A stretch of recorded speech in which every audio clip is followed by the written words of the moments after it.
नमस्कार, the focus news में आपका स्वागत है। मैं हूं दिलीप ठाकुर। इस वक्त हम मौजूद हैं जंतर मंतर में। जंतर मंतर वही स्थल है जहां पर तमाम धरना प्रदर्शन दिल्ली में कई दशकों से, कई सालों से होते आए हैं।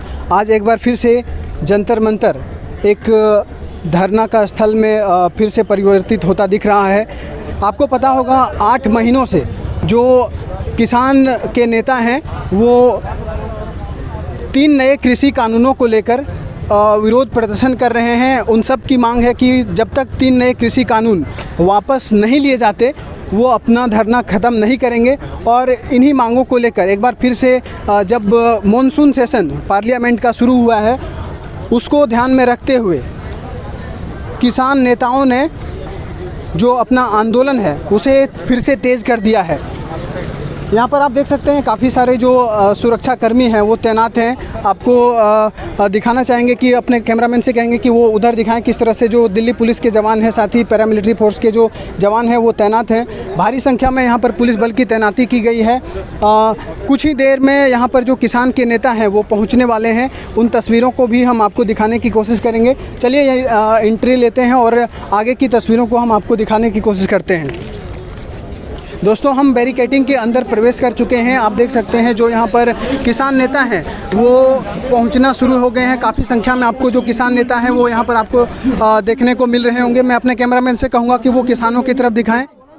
अंदर की तस्वीरों को हम आपको दिखाएं उससे पहले इस तस्वीर को देखिए। न्यूज़ 18 के वीडियो जर्नलिस्ट के साथ मारपीट की जाती है। ऐसा इसलिए क्योंकि एक महिला पत्रकार के द्वारा रिपोर्टिंग की जा रही थी, जो रिपोर्टिंग इन किसान नेताओं को नहीं भाया और भद्दी गालियाँ उस महिला पत्रकार को दिया जा रहा था। मैं बता नहीं सकता हूँ, मैं वहीं पर था, किस तरह की निम्न स्तर की गालियाँ उस महिला पत्रकार को दी जा रही थी, सिर्फ इसलिए क्योंकि इन लोगों के अनुसार वो महिला पत्रकार रिपोर्टिंग नहीं कर रही थी। और इसी के बारे में जब एक वीडियो जर्नलिस्ट जो न्यूज़ 18 के थे उन्होंने कहा तो उनके साथ मारपीट की गई। आप देख सकते हैं उनके हाथ में किस तरह से पूरा खून आ गया है, तो मारपीट की गई। चलिए अब आपको अंदर लिए चलते हैं। यहाँ पर देख सकते हैं जो योगेंद्र यादव हैं वो अपना भाषण दे रहे हैं। योगेंद्र यादव को आप अपने स्क्रीन पर देख पा रहे होंगे। ये वही योगेंद्र यादव हैं जिन्होंने स्वराज पार्टी की स्थापना की है और यहाँ पर किसान आंदोलन में आए हुए हैं। यहाँ पर CPIM के नेता भी हमें स्क्रीन पर दिखाई दे रहे हैं। मैं कोशिश करूँगा उन सब से बात करने की, लेकिन कहा जा रहा है कि जो मीडिया के सदस्य हैं उनकी एक अलग से ब्रीफिंग की जाएगी, तो वहीं पर चला जाए और देखने की कोशिश की जाए कि आगे यहाँ पर किसान नेताओं के द्वारा 3 नए कृषि कानूनों के मुद्दे को लेकर किस तरह की रणनीति तय की जाती है या फिर आगे का रास्ता इन नेताओं के द्वारा क्या तैयार किया जाएगा। संयुक्त किसान मोर्चा की तरफ से आयोजित इस ऐतिहासिक किसान संसद में आप सबका स्वागत है।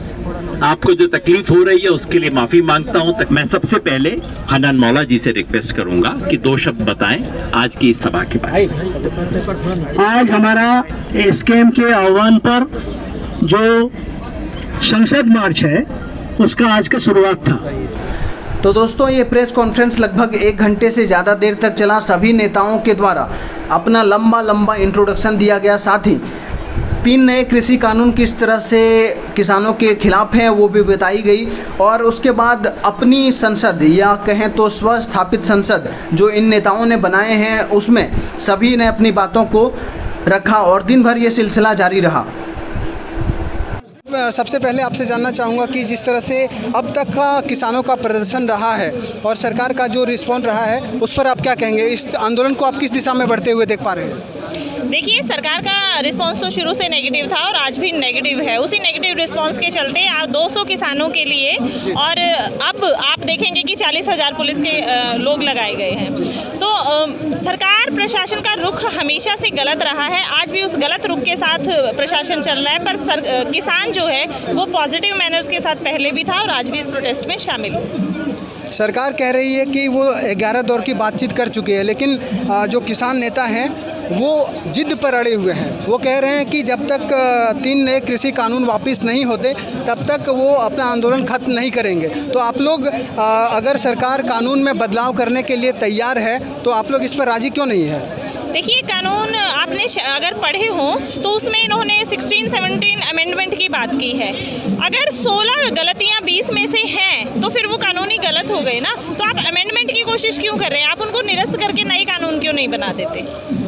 काफ़ी किसान नेताओं का कहना है कि जो APMC की मंडियां हैं उसे सरकार ख़त्म कर रही है इन 3 नए कृषि कानूनों को लेकर, लेकिन सरकार ने आश्वासन दिया है, कई बार कहा है कि APMC की जो मंडियां हैं वो ख़त्म नहीं की जा रही है, उसका जो इंफ्रास्ट्रक्चर है उसे और बेहतर किया जाएगा। कुछ नहीं बेहतर किया जा रहा है। आप हर सेक्टर में जाके देखिए, बेहतरी के नाम पे सब चीज़ों को बेचा जा रहा है, तो वही मंडियों के साथ भी हो रहा है। कई जगह पे तो मंडियां बंद भी कर दी गई हैं और इस बार आपने फसल खरीदारी में भी जो है धांधली वो देखी होगी।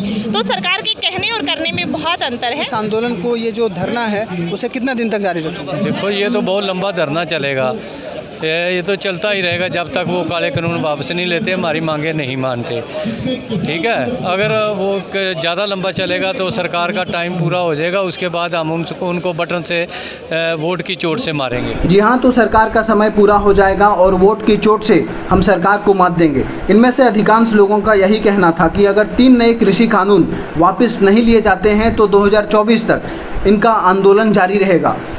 इन लोगों का कहना था कि 2024 में सरकार बीजेपी की जाएगी ही जाएगी और नई सरकार आने के बाद पहले ही दिन 3 नए कृषि कानूनों को रद्द कर दिया जाएगा।